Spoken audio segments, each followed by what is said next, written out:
Kur'an-ı velayettir, emirül müminin. Söyle bir semi hidayettir, İmamül Müttekin. Cümle mahlukat içinde zat-ı haktandır nisan mahzeni. Cümle ulumun evvelini ahirin. Ahmet Mahmud ol Muhammed Mustafa. Ana kardeşim dedi ol rahmeten lil alemin.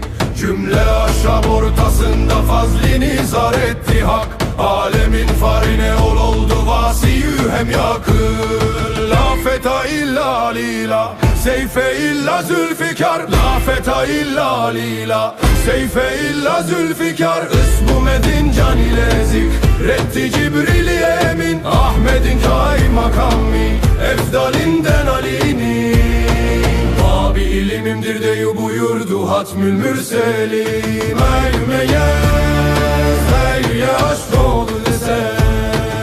Ey meyyez, ey aşk oldu desem.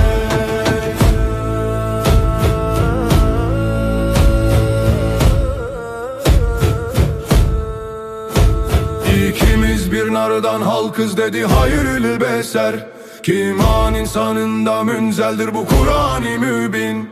Ey yemini Hayder'in medhini bir eşya tamam. Yazamaz yerden göğe evrak ola ruh-i zemin. Ay mecez ey aşk oldu bize.